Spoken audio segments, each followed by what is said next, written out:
അതിനുശേഷം വന്ന് പ്രണയവർണ്ണങ്ങൾ സുരേഷ് ഗോപി, മഞ്ജു വാര്യരുടെ, ദിവ്യ ഉണ്ണിയുടെ നല്ലൊരു ടീമുണ്ട്. പ്രണയവർണ്ണങ്ങൾ ഞങ്ങളൊരു കമ്പനി ആയിട്ടാണ് നിർമ്മിച്ചത്. ശരിക്കും ഞങ്ങൾ ആ സമയത്ത് ഒരു ചാനൽ തുടങ്ങുക എന്നുള്ള സങ്കല്പത്തോടെ ഞങ്ങളൊരു കമ്പനി ഉണ്ടാക്കി. തിലകൻ, ഞങ്ങളുടെ കുറേ പേര് വിളിച്ചു ഡ്രീം മേക്കേഴ്സ്. അപ്പോൾ ഞങ്ങളുടെ ആദ്യത്തെ ഡ്രീം എന്ന് പറയുന്നത് പിന്നെ ഉജ്ജയിനി എന്നുള്ള സിനിമ ഉണ്ടാക്കുക. ONVയുടെ കഥ, ആ കവിതയെ ആസ്പദമാക്കി MT വാസുദേവൻ നായർ സ്ക്രിപ്റ്റ് എഴുതി ഹരിഹരൻ ഡയറക്റ്റ് ചെയ്യുന്ന ഒരു വലിയ ചിത്രം, ഡ്രീം പ്രോജക്റ്റ്. പക്ഷെ അന്ന് ഞങ്ങൾക്ക് പറ്റിയൊരു അബദ്ധം, ഞങ്ങളിതിനകത്ത് പുതുമുഖങ്ങളെ ഇടാൻ തീരുമാനിച്ച് കാളിദാസനും മാളവികയൊക്കെ ആയിട്ട് പുതുമുഖങ്ങളെ ഇടാൻ വേണ്ടി അതിനു വേണ്ടി ഒരു മത്സരം നടത്താൻ തീരുമാനം. അത് വലിയൊരു അബദ്ധം. ഇന്ത്യയിലുള്ള എല്ലാ പ്രസിദ്ധീകരണങ്ങളിലും പരസ്യം ചെയ്ത് അന്ന് പരസ്യത്തിന് വേണ്ടി 15 ലക്ഷം രൂപ ചിലവഴിച്ചു. ഒരൊറ്റ നടനെയോ നടിയെ കിട്ടിയില്ല. കിട്ടിയിട്ടുള്ള എല്ലാം ഒരു 400ഓളം അപേക്ഷകൾ കിട്ടിയിട്ടുള്ള എല്ലാം തന്നെ മധ്യവയസ്കരായിട്ടുള്ള ആളുകളുടെ കുറേ പടങ്ങളും. അതിന്നും മനസ്സിലാകാത്തൊരു അത്ഭുതമാണ് എന്തുകൊണ്ട് അന്ന് ഈ ചെറുപ്പക്കാരെ കിട്ടിയില്ല. ഒരുപക്ഷെ ഈ വലിയ ഡ്രീം പ്രോജക്റ്റിൽ അവർ അനുയോജ്യരല്ല എന്നൊരു തോന്നലുകൊണ്ടായിരിക്കും. ഇന്ത്യ ഒട്ടുക്കുള്ള എല്ലാ പത്രങ്ങളിലും പരസ്യം ചെയ്ത അതിൽ ഭീമമായ സാമ്പത്തിക നഷ്ടമുണ്ടായി. ശരിക്കും പടത്തിൻ്റെ ഒരു തുടക്ക എക്സ്പെൻസ് തന്നെ അതിൽ. അതെ, വലിയൊരു തുക അന്നത്തെ കാലത്താണ്, ആ സമയത്താണ്.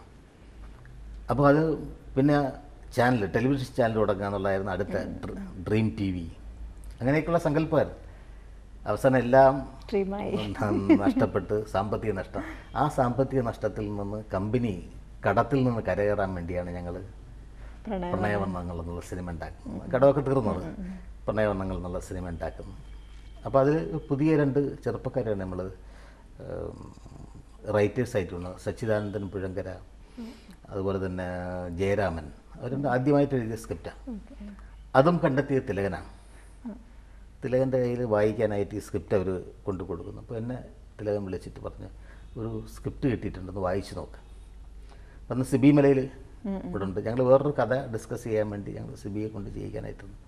തിലകൻ ഈ കഥ എൻ്റെ തന്നു. ഞാനത് വായിച്ച് നോക്കിയപ്പോൾ കൊള്ളാം. ഞാൻ സിബിയോട് പറഞ്ഞു, സിബി ഇങ്ങനെ ഒരു പുതിയ എഴുത്തുകാരൊന്നും ശരിയാവത്തില്ല. നമ്മൾ എന്തായാലും ഒന്ന് വായിച്ച് നോക്ക്. എന്നാൽ സിബി ഇവിടെ നിന്ന് മദ്രാസിലേക്ക് ഫ്ലൈറ്റിൽ പോകുന്ന സമയത്ത് ഇത് കൊടുത്തേ.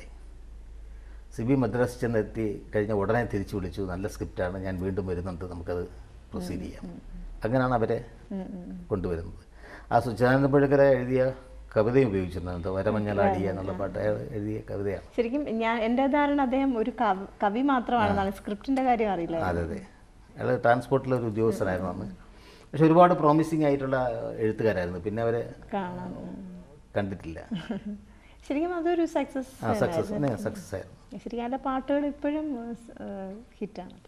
അപ്പം അതിനുശേഷം പിന്നെ നല്ലൊരു ബ്രേക്കിന് ശേഷമാണെന്ന് തോന്നുന്നു സാറിൻ്റെ ഇത് കമ്പനി തുടങ്ങി സിനിമ ഇനി വേണ്ടാൻ തീരുമാനിച്ചു. കാരണം നമ്മൾ എല്ലായിടവും കബളിപ്പിക്കപ്പെടുന്നു, ഇനി സിനിമ വേണ്ട.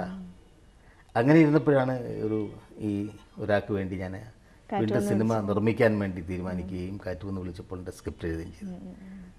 പക്ഷെ അത് എൻ്റെ ജീവിതത്തെ ആകെ ടേണിംഗ് പോയിന്റ് ആയിട്ട് മാറുകയും ചെയ്തു.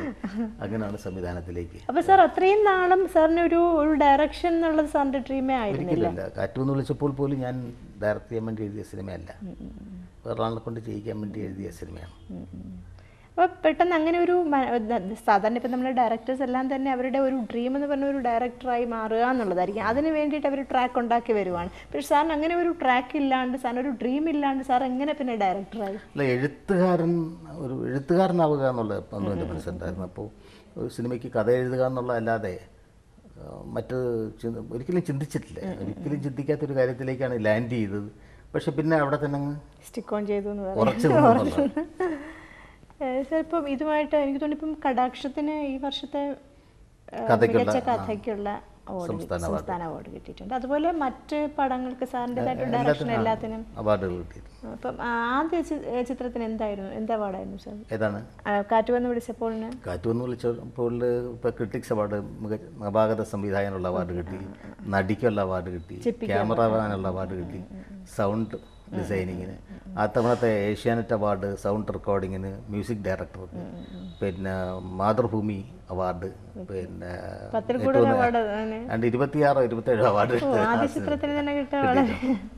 നോട്ടത്തിന് 3 സംസ്ഥാന അവാർഡുകൾ, പാട്ടിനുള്ള എല്ലാ അവാർഡുകളും, മികച്ച ഗായകൻ, മികച്ച ഗായിക, മികച്ച ഗാനരചന.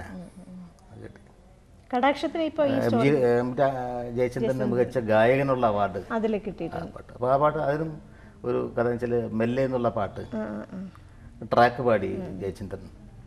അത് കഴിഞ്ഞിട്ട് ജയചന്ദ്രൻ പറഞ്ഞ് നമുക്കിത് ആരെങ്കിലും കൊണ്ട് പാടിക്കാം. അങ്ങനെ വളരെ പ്രശസ്തനായ ഒരു ഗായകനെ കൊണ്ട് പാടിച്ച് കൊണ്ടുവന്നു എന്നെ കേൾപ്പിച്ചു. ഞാൻ പറഞ്ഞു എനിക്ക് ഇഷ്ടപ്പെട്ടില്ല, അത് വേണ്ടെന്ന് പറഞ്ഞു. അങ്ങനെ മാറ്റും. ഞാൻ പറഞ്ഞത് ഈ പാട്ട് എനിക്ക് ഇഷ്ടപ്പെട്ടില്ല, നമുക്കൊരു കാര്യം ചെയ്യാം, ജയചന്ദ്രൻ പാടി അത് തന്നെ നമുക്ക് ഉപയോഗിക്കാം. അയ്യോ അത് ചേട്ടാ പറ്റത്തില്ല, അത് ഞാൻ പറഞ്ഞ് ആ പാട്ട് തന്നെ ഉപയോഗിക്കും, അല്ലെങ്കിൽ ഈ സിനിമയിൽ ഈ പാട്ടില്ല. അങ്ങനെ ജയചന്ദ്രനെ കൊണ്ട് വീണ്ടും ആവർത്തിച്ച് പാടിച്ചു. മദ്രാസിൽ റെക്കോർഡ് ചെയ്തപ്പോൾ കഴിഞ്ഞപ്പോൾ ഞാൻ പറഞ്ഞു ജയചന്ദ്രൻ ഇത്തവണ സ്റ്റേറ്റ് അവാർഡുണ്ട്, പക്ഷേ സംഗീത സംവിധാനത്തിലെല്ലാം മികച്ച ഗായകനായിരിക്കും. അത് അന്വർത്ഥമാവുകയും ചെയ്തു, മികച്ച ഗായകനുള്ള അവാർഡ്. കാരണം ജയചന്ദ്രൻ്റെ അമ്മയുടെ ഏറ്റവും വലിയ ആഗ്രഹമായിരുന്നു ഗായകനാകണം. അപ്പോൾ ആ അവാർഡ് അതിനകത്ത് കിട്ടി. അത് ശരിക്കും സമൃദ്ധ മാത്രമേ ഉള്ളൂ എന്ന് തോന്നുന്നു നോൺ ആയിട്ടുള്ള, ബാക്കി എല്ലാവരും പുതുമുഖങ്ങൾ. അപ്പോൾ ഈ പുതുമുഖങ്ങളെ കണ്ടെത്തുക ശരിക്കും സാറിൻ്റെ കഥയ്ക്ക് അനുയോജ്യമായത് കൊണ്ടാണോ അതോ എന്താണ്? കുറെ കൂടി കംഫർട്ടബിൾ ആണ് കുറെ കൂടി. അപ്പോൾ അതിന് ഒരുപാട് പരിമിതികളുണ്ട്, പരാധീനതകളുണ്ട്. ഈവൻ ദെൻ പക്ഷേ നമുക്ക് അത്തരത്തിലുള്ള അവരെ കൊണ്ട് നമുക്ക് കുറെ കൂടി അതുവരെ കാണാത്ത മുഖങ്ങളെ കുറെ കൂടി ആ ക്യാരക്ടറിലേക്ക് വരുമ്പോൾ ആ കഥാപാത്രമായിട്ട് അവർ കാണും.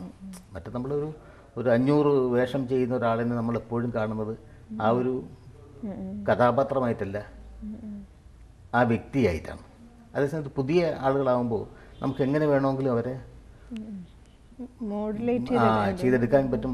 നമ്മളൊരു മോഡലിനെ പോലെ കിട്ടുക, നമ്മൾ ശരിക്കും ഒരു ക്ലേ പോലെയാണ്. നമുക്ക് നമ്മുടേതായ രൂപത്തിൽ അതിനെ മാറ്റിമറിച്ചെടുക്കാൻ പറ്റും, അതാണ് നേട്ടം. പക്ഷേ സിനിമയെ സംബന്ധിച്ച് വലിയ ബുദ്ധിമുട്ടാണ്. കാരണം സിനിമയ്ക്ക് ഒരുപാട് മറ്റ് ഘടകങ്ങൾ കൂടിയുണ്ട്. അവിടെയാണ് പിന്നെ നമ്മൾ മാർക്കറ്റിംഗ്, പിന്നെ മാത്രമല്ല നമ്മുടെ ആർട്ടിസ്റ്റുകളെല്ലാം വളരെ പ്രഗത്ഭരായിട്ടുള്ള ഇന്ത്യൻ ഭാഷയിൽ ഏറ്റവും നല്ല ആക്ടേഴ്സ് ഉള്ളത് മലയാള സിനിമയിലാണ്. അപ്പോൾ അവരെ ഉപയോഗിക്കുക എന്നുള്ളിടത്ത് ആണ് നമ്മുടെ ഒരു ഡയറക്ടറെ സംബന്ധിച്ച് ഏറ്റവും വലിയൊരു വെല്ലുവിളി അത് തന്നെയാണ്. അപ്പോൾ ഒരുപാട് പരിമിതികളുണ്ട്, എന്നാൽ തന്നെയും നമ്മൾ പുതുമുഖങ്ങളെ വെച്ച് ചെയ്യുന്നു മാത്രമേ.